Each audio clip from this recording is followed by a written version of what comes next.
Everybody, welcome to another episode of the Thunderstock Show, collection of valuable brainstorms to enhance your life, liberty, pursuit of property. We're still talking about the EOS journey. I can't get enough of the orange and black brand. Mark Henderson Leary out of Houston, Texas, big EOS guy. We've done our fair share of podcasts before. It's going to be a good day. Mark, let me ask you, first question, what did you want to be when you grew up? And was it an EOSI?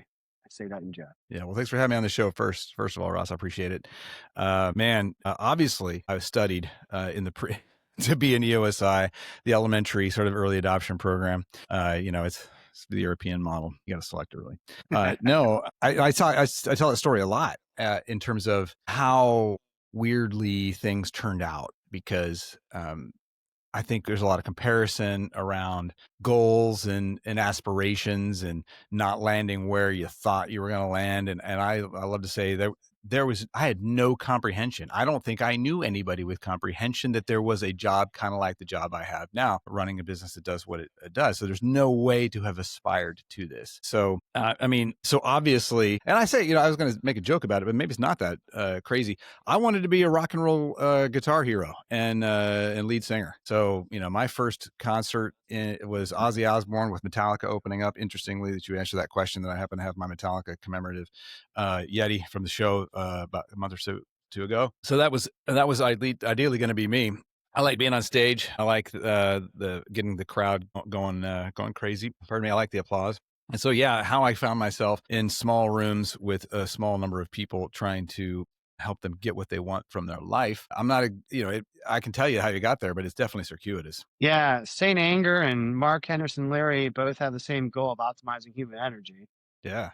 Just different instruments and tools, so to For sure. speak. That's pretty cool. So Metallica and Ozzy, R.I.P. to one of the greats. He just passed. For sure. But I will tell you, speaking of circuitous life paths, he's a testament that basically says if you're living the U.S. life, which I guess in his context, he pretty much did live in the dream, you can make it pretty far in an old age, doing things, as long as you're at 80% health.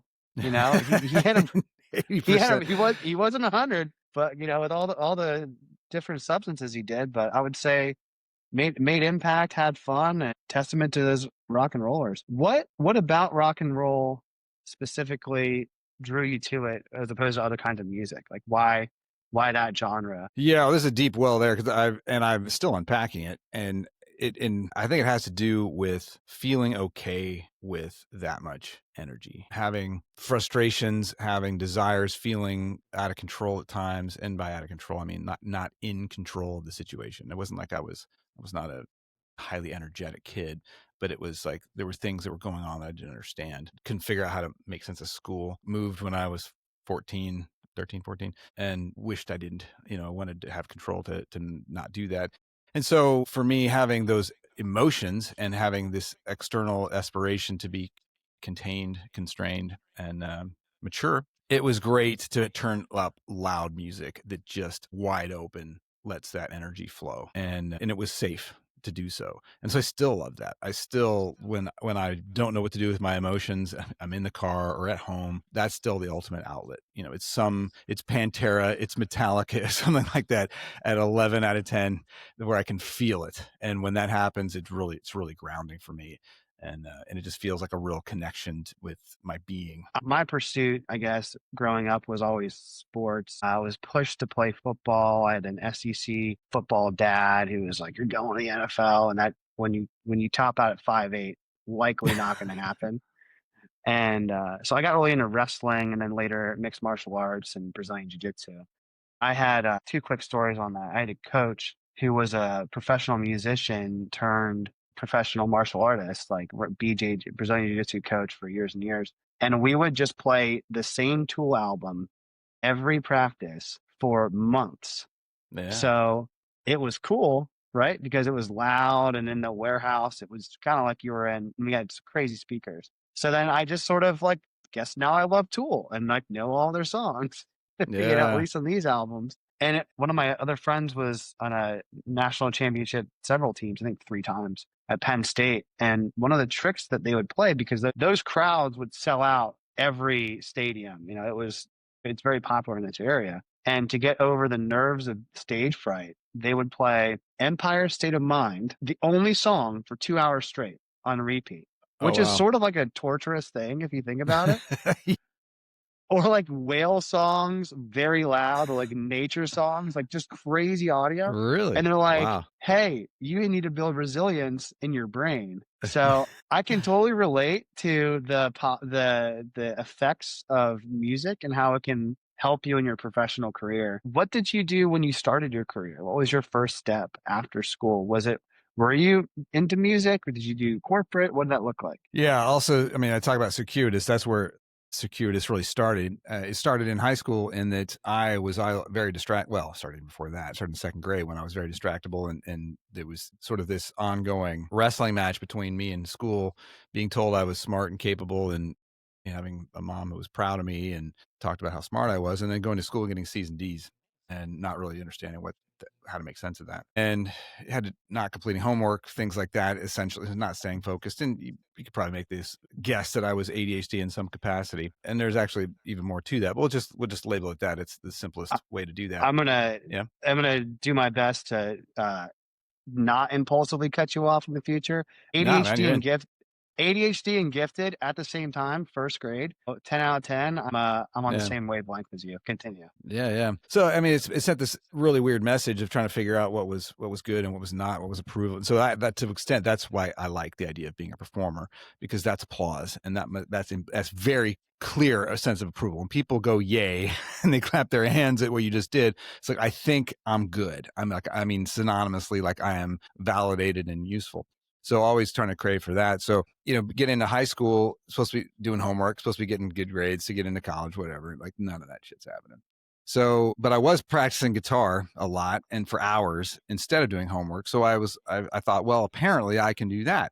And so that led me to, and I loved music, and I was in the choir, and I was a leader in the choir, and I loved all things musical because it was just this emotional connection for me. So I ended up in music school and discovered a couple things, not the least of which was that once music became homework, it was not as easy to finish that either. So it left me down this path of, I guess that's not going to work, and being invested in a music degree. And so I've started finding various things I was doing to try to figure out what I could do for money, because music turned out to not be it. I mean, I ended up with a music degree and no commercial endeavors by that point as a musician.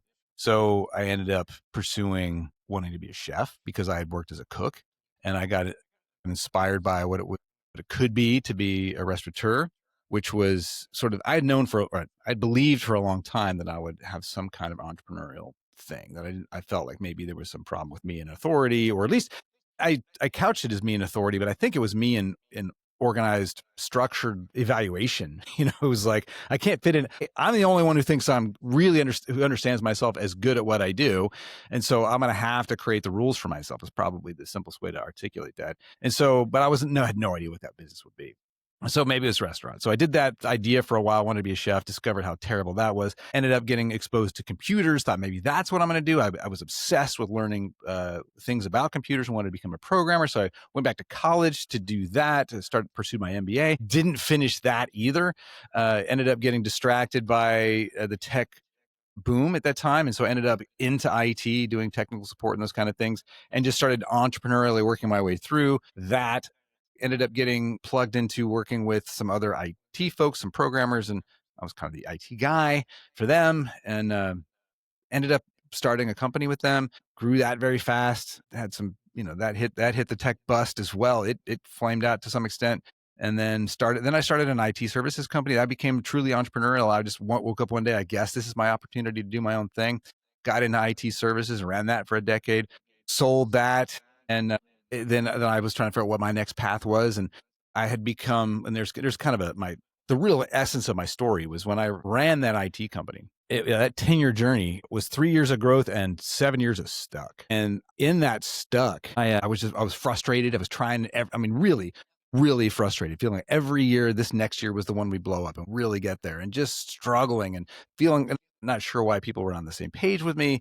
and feeling like people seemed to like me as a leader, but wait, we weren't going where I wanted us to go. And so I didn't feel like it was an integrity as a leader and a manager and all things with that, all the things we know about EOS as a visionary. And so luckily I had a friend who was running an IT company named Steve Satterwhite, who I honestly don't remember whether he just said, look, you look like you're having a hard time. Can I help you? Because his company was, I think, somewhere between 5 and 10 times the size of mine. And I don't know if I asked him or please help or somewhere in there, but he did help. And he said, hey, I'm happy to spend a day or two with you and your leadership team and show you a few things that I've done. And he did. And they were things like the one-page plan from Vern Harnish's Mastering the Rockefeller Habits and some Jim Collins tools for culture and core values. It was a total game changer. And within weeks, my team was like, this is so much better. Oh my God, we're on the same page and now we're focusing on our energy.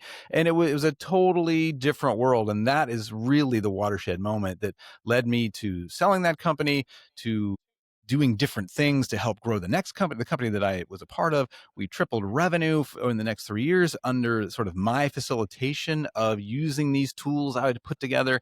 And I thought, man, this is amazing. So I found my calling kind of accidentally in that. And then it was a couple of years after that I actually found EOS and found out that, man, I was really missing the boat. And Gino's passion for the biggest bang for the buck and the simplest, highest impact system was a total game changer. And, that was when I discovered that, I thought, shit, if I'd had that system 10 years earlier, I'd have a totally different life by that point. And that was almost 10 years ago now. So I've spent the last over 8, almost 9 years helping people get what they want from their business with this amazing gift that Steve Satterwhite opened the door to and that Gino facilitated, creating this amazing system. And it's been an unbelievable privilege. Couple things. Number one, I love the flexibility of completely hard 90-degree left turns. You didn't treat your career like a Titanic. You were pretty nimble, more like a speedboat or, like a rowboat. Like, all right, let's navigate this completely different ways. That just goes to show where people, if they think that they're stuck in a dead end job, that's a mental prison. Like you're not, because you can just wake up and make a decision and your life can be completely different. Number one. Number two, I laugh because your experience with rock and roll was like mirroring almost exactly mine with martial arts, where I'd always I wrestled through school.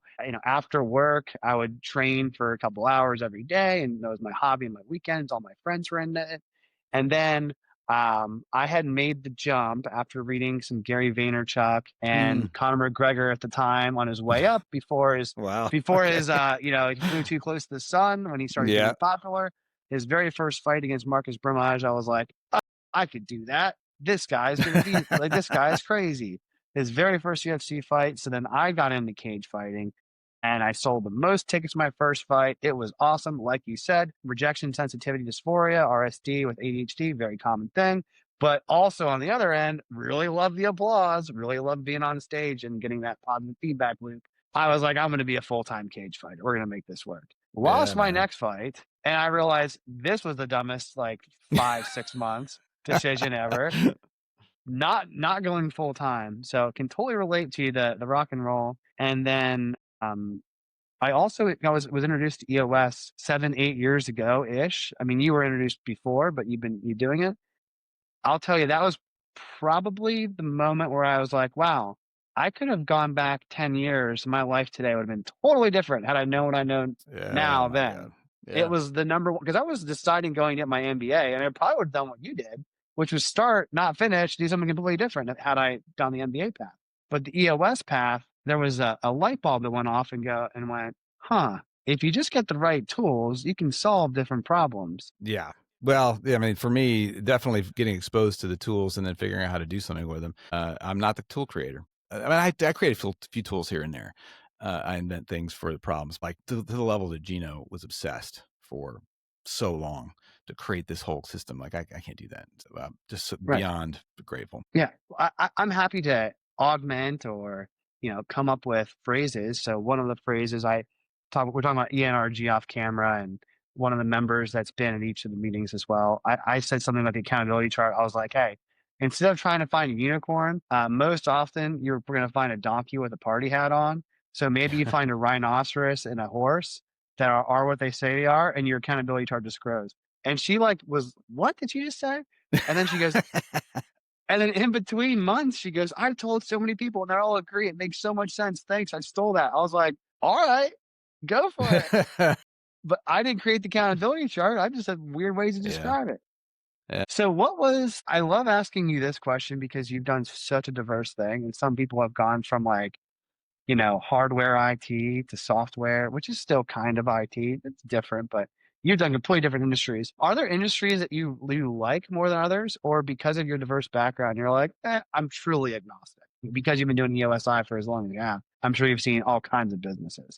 What would you say to Yeah. people that are like, oh, well, if you're not a specialist in real estate, I don't want to work with you? Right. So before I answer that, I want to go back to I want to make sure the metaphor of the speedboat nimbleness thing is more accurately corrected. It wasn't exactly like I was turning the boat necessarily. Sometimes it was, I was driving the boat and it ran out of gas and I needed to find another vessel. And there was another vessel that was available within swimming distance, and it was a far swim, but since the boat was out of gas, I didn't have a choice. There's a lot of that. And there's a hole in the boat, or like these, there's all kinds. It was not You nearly didn't go down with the age. ship. You just went to the right to the Right. next. Well, the choice was like drown or swim for the other thing. There was a lot of choices in my life that were definitely the end of the road. I definitely want to make it, like, I don't know if it even matters, but to be in integrity. I wasn't riding a perfectly good ship thinking I want to upgrade it and making a hard choice to level up. It was, life was saying, you keep avoiding good decisions. And so I'm going to take away all of the decisions until you have no choice to make a better decision here. And so ultimately I had to like, okay, well, there's no options. The business I was working for at one point, I was working for this, it was somewhere in there. I wanted to become an implementer, actually. At some point, well, taking a step back, I thought I would be an advisor to somebody down the line. And at the time, I was in my 40s. I thought, I want to do the CEO thing one more time, or at least before I kind of go out to pasture and become an advisor to people. And what was happening was the company I was working for, trying to figure this out, they went out of business. And it was like, you don't have any more time. And so it was like, now is the time. You're doing something, and what options are in front of you? You've got this opportunity to start doing EOS. And, give me a better idea. And life was just sort of laughing at me. And so it's like, okay, fine. I will do this to kill some time. And I will eventually be, and that was actually what my thought was. Okay, fine, I'll do EOS, and maybe I'll find a company I can run by just helping these people with a few tools. I had no idea the life that was going to unfold for me. And so once I found it, I can't imagine doing something different. This is definitely my calling. And every once in a while I wonder, like, what would the company have to look like to make me sort of focus all my time on that and go all in like my clients do. And it's really hard to imagine, because it's almost like grandparent life. It's like I got all the kids, but everybody, all the parents take the kids home at night, and I can sleep without anybody waking me up in the middle of the night. It's an unbelievable life. I never thought of EOSI like grandparent life. Oh my God. I'm Yeah. going to share that with my good friend Bill Stratton, who loves being a Yeah. grandparent more than anything. Yeah. And he'll probably get a kick out of it. Yeah, man. It's so amazing. So, but I was going to dive into your actual question, and which I've forgotten. What was it? I don't think it's important. We don't need to, if I don't remember it, because that was a great story. No, it was good. I was going to go there. It was something about the diversity of industries. Oh yeah. And like, Yes. does that matter when you've gone so far across the board, or like? So yeah. Yes, it does, and no, it doesn't. So I've been doing this 8 years, 600 sessions, something like that, almost 9 years, I guess. And when I work, yeah, it's such a weird yes and no. I work with all kinds of crazy businesses. And I say crazy, like, I mean, normal. I could definitely work with a manufacturer, distributor, and a law firm and whatever. And I have an IT services background. So like, I get a lot of people who love to come to me because I know the language. And so that's helpful with them. I know the language, the terminology. So when I meet with them initially, their comfort level goes way up. But very quickly in IT services, it's really just about people and getting right people, right seats. Same challenge there. But I have actually discovered that healthcare, private practice healthcare, physician-led organizations is a unique set of challenges that I love cracking. I love cracking open complex problems, complex businesses.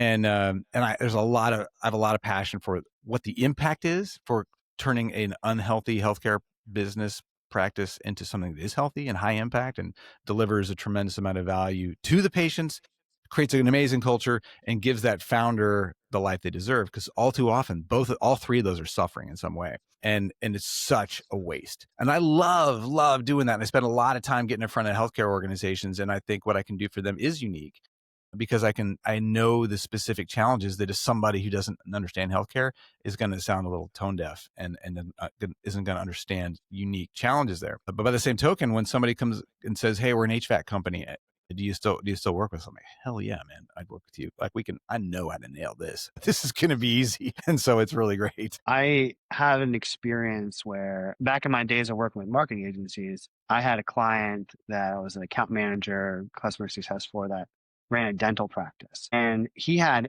every credential, just like on paper. He was like a dental professor, like knew his craft really well. I go to his office and he was just like so stressed, so upset. We're Yeah. not getting enough customers. We're not getting enough leads. This is all your fault. If you don't get any more Oh, leads, man. we're going out of business. He was freaked out. And I was like, man, you could be the best at something, but if people don't like you and want to show up to your business and feel welcome there, it doesn't matter how much you know, how good you are. It's all about people. I think that 70 to 80% of business problems get solved when you figure out, you know, who belongs on your boat, who's the right people, right seats, what are your core values, what's your, three uniques. You fill out the BTO and you figure out, who are my people and how do I communicate who I am to help them to choose me. Solves a ton of problems. And then I actually had a client friend that worked with healthcare to help them with their receivables. And he told me that that section of the market, it's like over 50% like struggle to be profitable, like they're running in the red. He's like, they're one of the most important parts of our society, with the private practice being one of the least profitable or like successful. So really stoked that you help out those people. I mean, I think an entrepreneur's job is to solve problems, and you've identified a group of people that you can solve their complex problems. Yeah, it's interesting. It's almost a cause. Well, not almost. It is a cause, in the sense that for a long time, unrelated to anything I did professionally, uh, passionate, frustrated, that healthcare was so broken, in that the pay model is crazy. Insurance doesn't make sense. It's getting worse. And it's just so complicated and just so bloated and opaque. And it's full of sort of, the law creates these loopholes that basically create unethical mechanisms of making money for people who would otherwise be very ethical. It's just almost impossible to avoid these things they do. And it becomes obvious to me that over time, a revolution is coming in healthcare. And I don't think that's my hypothesis. I don't think it's going to be like, oh, we've made it a little better and now everybody's happy. I think the whole thing has to fall apart before we rebuild it from scratch. And sort of, for me, the realization was that, well, that's what entrepreneurs do. Free market economy and capitalism creates these opportunities when people see like, hey, there's a really big blind/weak spot where I can make some money and transform it. And the whole thing implodes, and then you get a new world. And so one day I just realized that I was serving a lot of healthcare organizations, and two things I think became true. One is that most healthcare organizations just run like crap because they don't know how to run well. And if you take, so my 10-year target is to help 1,000 private practices create what I call a free practice. And a free practice is exactly what I described. High value patients, strong culture where people feel privileged to be participating and healing people on a daily basis, and giving those founders the life they deserve, working the right amount and contributing in the right way. And those three things sound pretty straightforward, but in healthcare, they are not. They are not what you necessarily get by default. And so 1,000 companies 10 years from now, I'm thinking, based on what I see in front of me, 800 of those or 900 of those are going to be just traditional practices with some kind of healthcare provider in there, and maybe with an evolved sense of go-to-market, maybe fitness-oriented, maybe men's health, maybe women's health, whatever. High-value stuff with a little, but it's basically a traditional model, just doing it well. Good customer service, good healthy profit margins, good hiring and firing practices, good accountability chart, make sure right person, right seat, and wow, amazing impact for the world and for them. But that 1 to 200 others, those are the innovators. Those are the high value fitness, pay as you go retail only. There's those the Uber for healthcare. There's the Uber for hiring. All of those innovative tech things. Those are the ones that are going to come in and completely transform how we do this and change the pay model and all the things that go with that. So it is a cause to think that I can do the same thing for them that I do for anybody else, and we could all, and I hope everybody's behind this, that we could all live in a way better healthcare, fitness care, wellness world that's affordable and custom designed for the lives we want to live. And so that's what drives that. Yeah, I think having your core purpose, your passion, your mission, your why, and tying it to something emotional that gives you energy that's more than just dollars. And don't get me wrong, you can't ignore profit. You got to make money. You can't replicate artificially the amount of energy it gives to you and the organization and your customers and everyone around that flies when you have that why. When did you figure out that was your why, and how did you kind of stumble upon it? Because I think potentially a trap for entrepreneurs, people listening, is they don't really know their why, and not only that they don't know what it is, but they don't know how to get to it. Yeah. Well, there's layers to that, and there's actually a couple tools that I think make it important. One tool I created is what I call the purpose horizon, and the purpose horizon is from this finding that when we assess purpose, most people assess on the infinite scale of when I'm dead, what was my purpose? And you won't be shocked to realize that that's a freaking hard question to answer. And so most people get stuck there. And what I realized at one point was that purpose and intentionality are kind of the same. What is your intent? Which means that your intentionality can be in any time frame, in any timeline. The intentionality of this podcast is very different than my intentionality of what I want for lunch and what I want to do in the next question and what I want out of this week and what I want out of the next year. And so when you think of purpose, I think of it as like a kind of a Dan Sullivan kind of gap in the gain, like think to the infinite future. If your purpose of the infinite future is too hard to answer, move the time frame closer until it's close as it is, until you feel like you can answer the question. And maybe it's like, what's my purpose for today? And if you can answer like, today is a day of renewal. I have been exhausted. And by the end of today, I want to have been rested enough to be able to get tomorrow hard. That's purpose driven. And so I think you got to start with that, because if not, it feels like it's impossible answering the questions. And at various times in your life, and various, like if you're doing a quarterly or an annual and an EOS, we're going to ask you these questions. What's your 10-year target? And you might have a great answer and you might not. And if you don't, move on. Let's get to the 3-year picture. What can you do in there? You can probably get something in there. Maybe it's good, not great. Great. That's good enough. What do you want out of this year? Okay, now we're into something. What do you want out of the quarter? And so really helping that you get these various snapshots. It's like I said, that you got to start there. But I'm going to piggyback. When you start a session, is it true that one of your first questions is, what do you want out of today? What are your expectations in this room today? Yeah, absolutely. Absolutely. It is that. And all my talks start with that question too. And part of what I do in that question is let people feel okay being uncomfortable, because like you got 45 minutes or an hour or 2 hours with me. What do you want out of it? And I let them sit for a second. And I say, some of you don't know. Some of you have no idea. And that's okay. Okay. But take a minute and do your best. And you don't have to tell me what it is. And we got to build this habit of, I'm here to help you get what you want. And you're just realizing you don't know what you want. And you're just realizing that if you do know what you want, it's in some of these other time buckets or time frames. And you know what you want out of 3 years from now, but you don't know what you want out of this year. That's tricky. So those are the things we start sort of unpacking. And so, back to your question of this, purpose, how do you find it? Well, obviously it's iterative based on that. And how do you find the words? And of course, you try words on. And I'll just sort of illustrate that when people find a passion, they might find a purpose, they might find a cause. I have all three, as it turns out. And they layer, and I didn't always have any of them. And the ones I did have had different words through the years. And so I think that the only thing we have is to sort of take aim at something and take some steps toward it and ask ourselves, is this feeling good? Is this feeling like we're manifesting what we want? And if it feels good, we do more of it. And if it feels like it no longer makes sense, we reword it. And that's a forever thing. So I discovered somewhere in there that I have a passion to figure out how things work. And that sounds real easy, just to throw that off the top of my head. Like, that's straightforward. It's very simple, easy to understand. I don't know. It took me 40 years to figure that out. So it's, and it was kind of adjacent to like to fix things. Yeah, I kind of like to fix things. I do like to fix things, but really what drives me is to figure out how things work. And I think that helps me gain a sense of control. If I know how things work, I can have a sense of stability that I feel like there's going to be less surprises in the world. I'm going to know inputs and outputs with great predictability if I know how things work.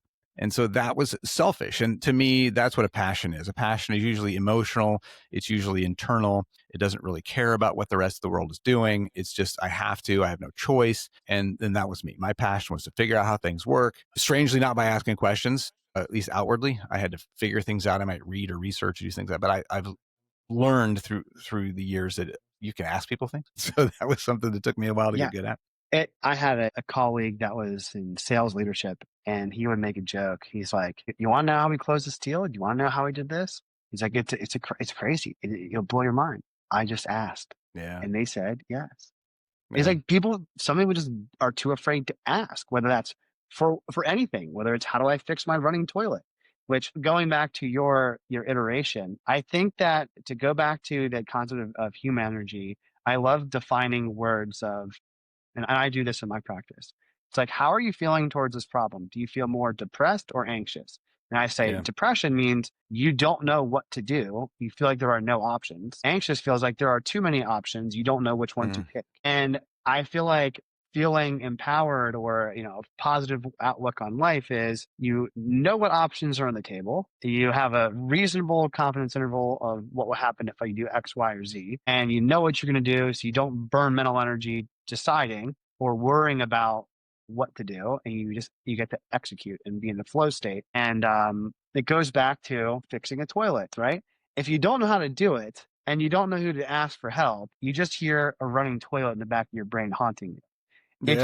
If you know who to call to help, but you don't know how to do it, you kind of feel like it's your only option, and it's like, oh, this doesn't feel great for me specifically as a man. If you know how to do it and you know who to call, then you can solve it multiple different ways, and it just, depending on your scenario at the time, you pick the right one, and it's a win-win because you know why you're doing it and the pros and cons. But to your point about going from boat to boat, whether you had to basically learn how to swim so you didn't sink, right? But now you know how to swim to get to the next boat. You're just chilling in your boat right now and you don't need to swim. But if you had to, you could. Yeah. Yeah, that's a great analogy too. It's like I didn't want to make a career out of swimming, but now that I can swim, it's in my back pocket. Like I'm not a swimmer. Like I'm not a swimmer, like literally or metaphorically, but like I know it's a tool in my toolbox if I need to get from another boat. It's there for sure. Yeah, and swimming for me, sort of like your stint with music. I am not a professional fighter. I've coached. Yeah, I've coached people that have been.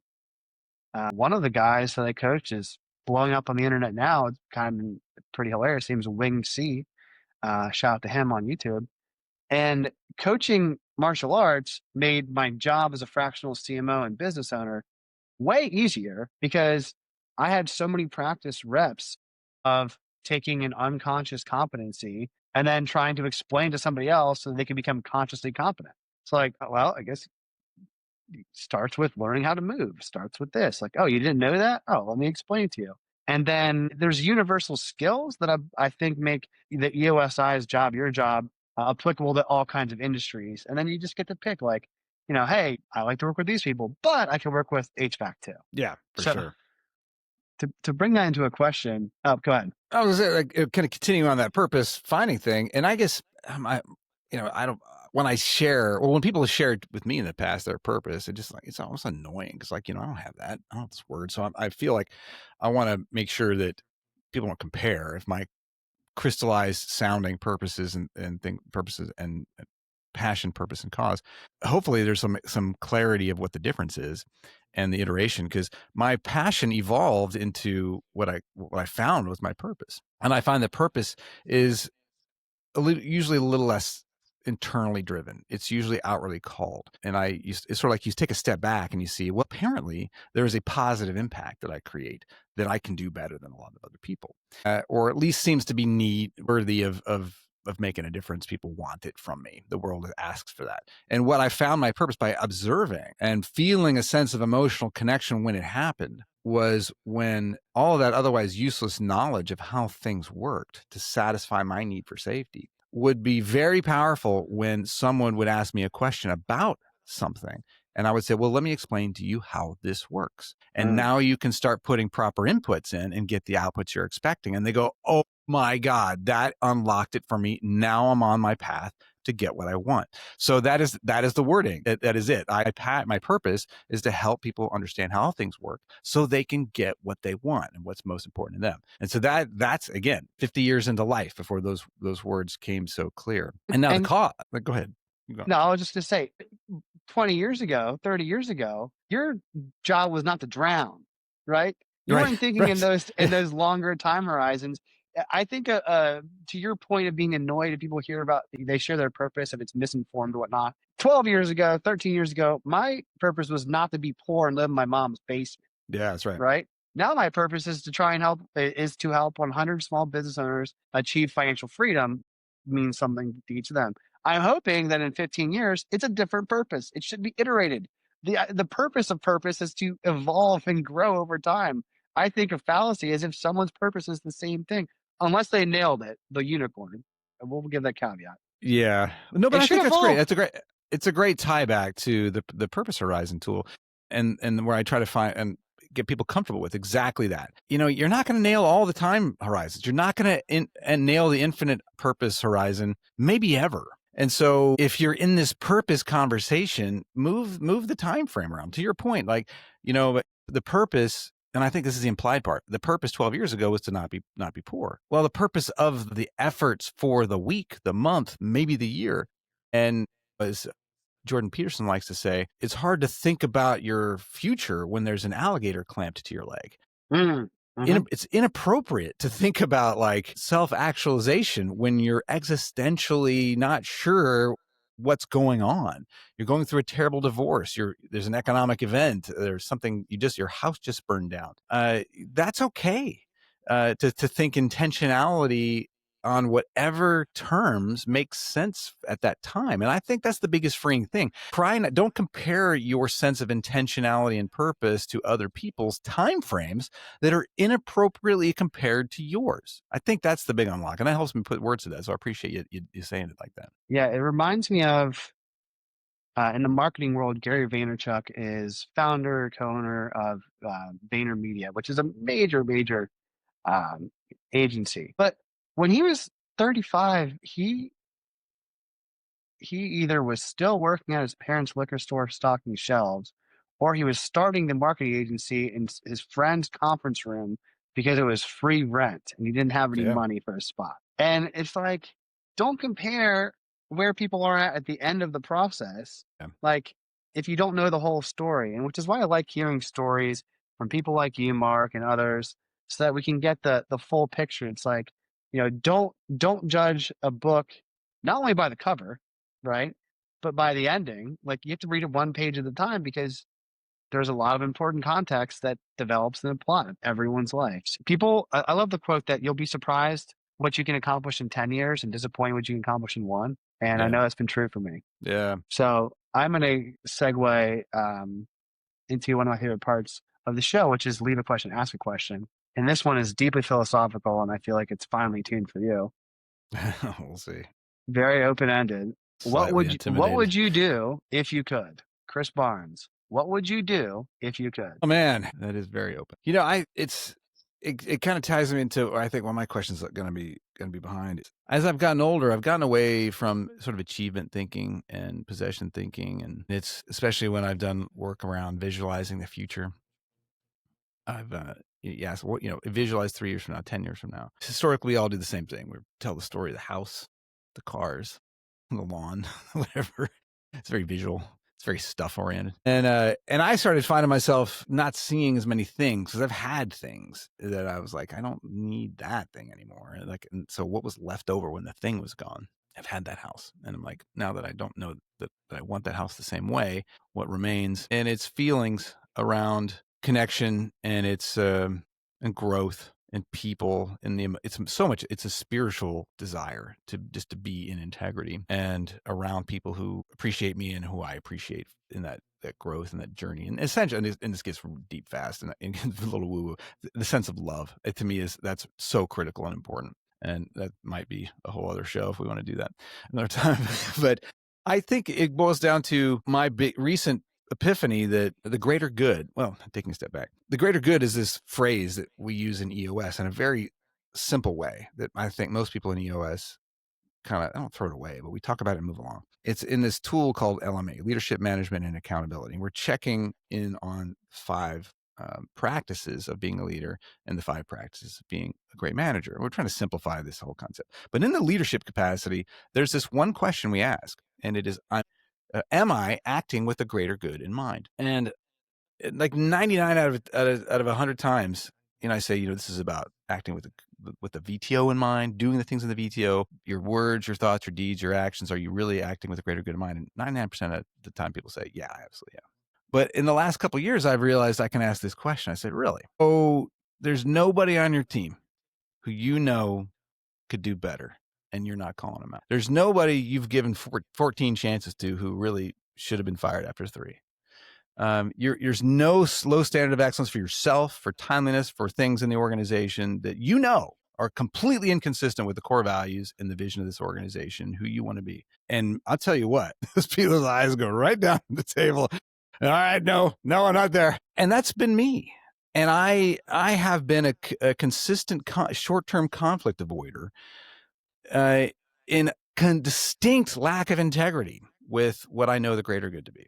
And it's these little things. And I was on a podcast a month or 2 ago, and it was the theme of that was to be bold. It's like, what's your way of being bold? Or I don't know the exact, similar kind of concept. And I was like, man, I think the boldest thing you can do, call bullshit on these tiny things that no one notices, because it's like golf. It's like, you're like, oh, I touched the ball. It's like, no one saw it. You could have gotten away with that. Nope, that's not how we roll this. And it's the same kind of thing in life. If we can say that was an integrity violation that no one would have seen. And so all that to say, I've lived a very, very, very tragically imperfect life for accepting hundreds upon millions, maybe, of little minor infractions against the greater good that I paid hugely for. And so, I'm asking, it's a prayer almost, that moving forward, this day forward, that I continually improve, calling myself out on those things that just, if I'm honest, make me sick, that I'm tolerating, that many people would be like, I don't even know what you're talking about. But I know for me, it's not right. If I had to summarize that, it would be to enter the danger with love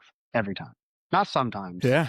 But every time. All the time. Yeah. That's a great answer. What question do you have for the next guest? Well, it's the same thing. It's a pivot in terms of what, thinking of the greater good. What are the biggest minor infractions that go unnoticed, the minor conflict avoidances that if you think future cast this could put your big vision in jeopardy? A couple thoughts off of that.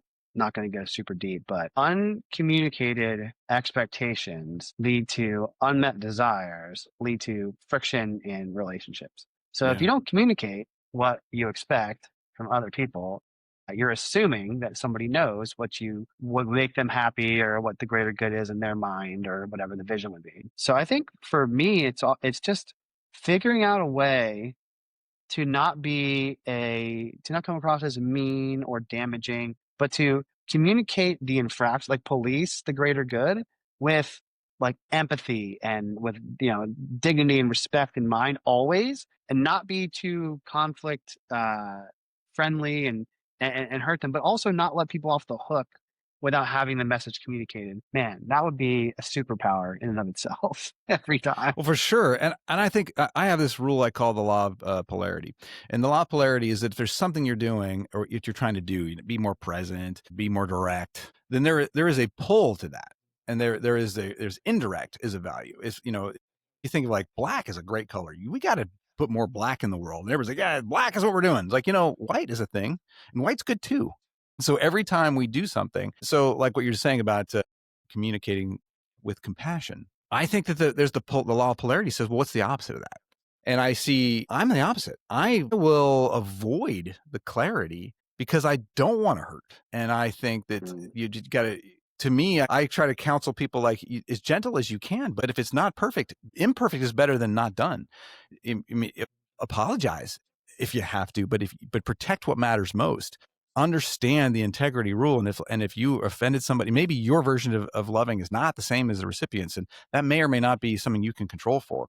If the person you're Mm. talking to is too sensitive to hear what you're saying, that's sort of their problem. If you're doing your best, and if your best doesn't go gracefully, you might have to map it back to your vision and your purpose and say, like, yeah, it's an imperfect world and it didn't go amazing, but I did what I had to do. And so that's where because I will go to tremendous machinations to avoid any friction, and I will change my behavior and change my requirements long before I hold a boundary. And so what I've had to learn to do is understand when I'm compromising myself at an unacceptable way, and accept that I'm going to break an egg to make this omelet, or something that's, that we use that analogy all the time, is actually not that great. No, going back to music, have you ever seen the movie Whiplash? No. Uh, you need to see the movie Whiplash as a musician.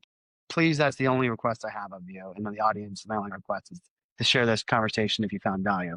The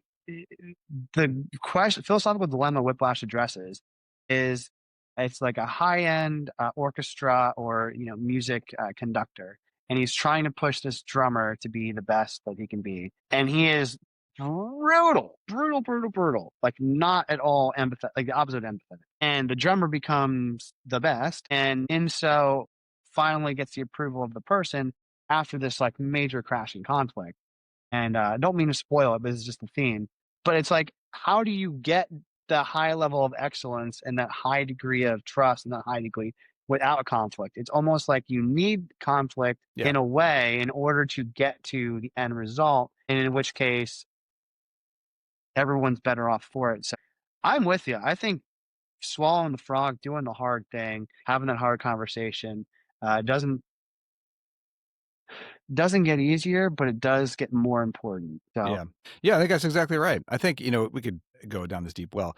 That's midlife crises. That's explode. It's the visionary explosion every 90 days, because the visionary didn't have hard conversations for 89 of those days, and now it's all exploding. So yeah, the conflict is unavoidable. It's just a matter of when and how big and just damaging do you want it to be. well, Mark, the last question I have for you is not super deep. It is, where can people connect with you and find you online to learn more and get in touch? Absolutely. I'm online, of course, on LinkedIn, Mark Henderson Leary. That's actually one of the that's my middle name. It's like, it's nothing fancy, but it just makes it really easy to find me. Mark Henderson Leary is where I am. If you want a website, particularly for healthcare, practicefreedom.com is a great website for the podcast episodes and practice resources.